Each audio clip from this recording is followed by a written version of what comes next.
오늘도 참으로 좋은 날입니다. 오늘은 10월 3일 금요일 개천절입니다. 즐거운 휴일 명절 연휴 되시길 바랍니다. 그리고 오늘도 큐티 하시는 모든 분들을 예수님의 이름으로 축복하고 사랑합니다. 오늘은 사도행전 12장 1절에서 10절 말씀을 통해서 주의, 사자가 나타나며라는 제목으로 함께 묵상해 보도록 하겠습니다. 본문 요약을 이렇습니다.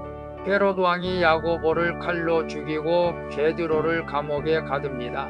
그러자 교회가 베드로를 위한 간절히 기도를 하자 주님의 사자가 호련히 나타나 그를 베드로를 기적적으로 구출합니다.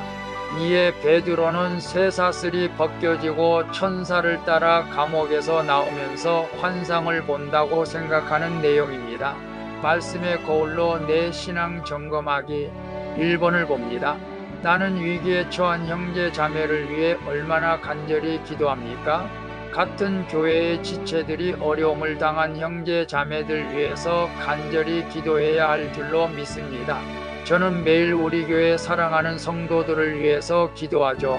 그러나 오늘 큐티하면서 간절한 마음으로 기도하지는 못했던 것 같습니다.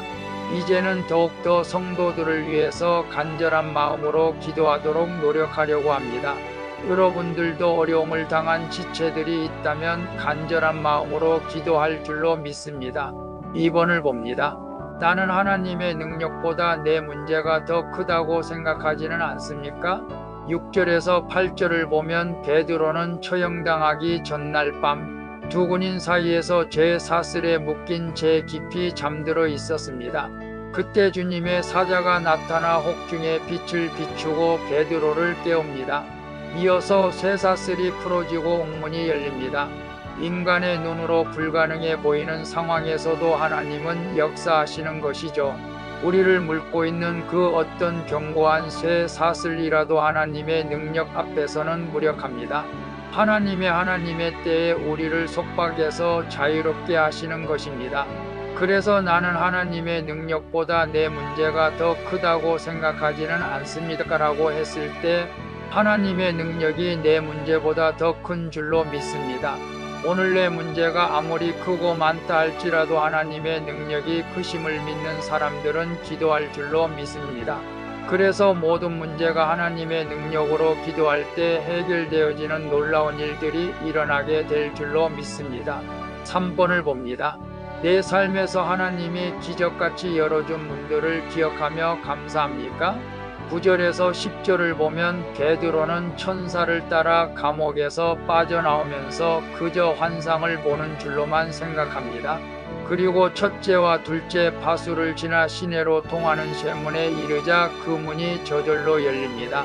이렇게 때로는 우리도 하나님의 응답이 너무나 놀라워 그것이 실제인지 믿기 어려울 때가 있습니다. 하지만 믿음으로 한 걸음씩 나아갈 때 하나님이 모든 장애물을 제거해 주시는 것입니다.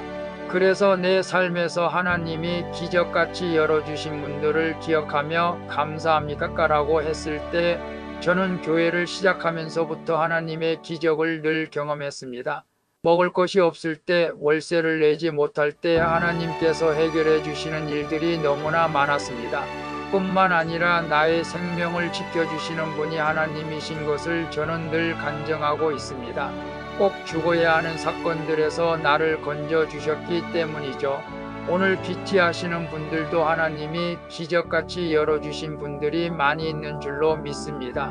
그 일을 통해서 하나님께 늘 감사할 수 있기를 바랍니다. 기도하겠습니다. 주님, 제 문제에만 집중하느라 위기에 빠진 지체를 위해 기도하지 않는 것을 용서해 주시옵소서. 그리고 베드로를 감옥에서 구출하신 것처럼 제 삶의 모든 쇠사슬에서도 자유하게 하신 주님께 감사를 드립니다. 주님, 이제는 날마다 성령의 능력으로 충만하여 주님의 뜻을 온전히 이루게 해 주시옵소서. 나의 능력이 되시는 예수 그리스도의 이름으로 기도합니다. 아멘. 오늘도 수고하셨습니다.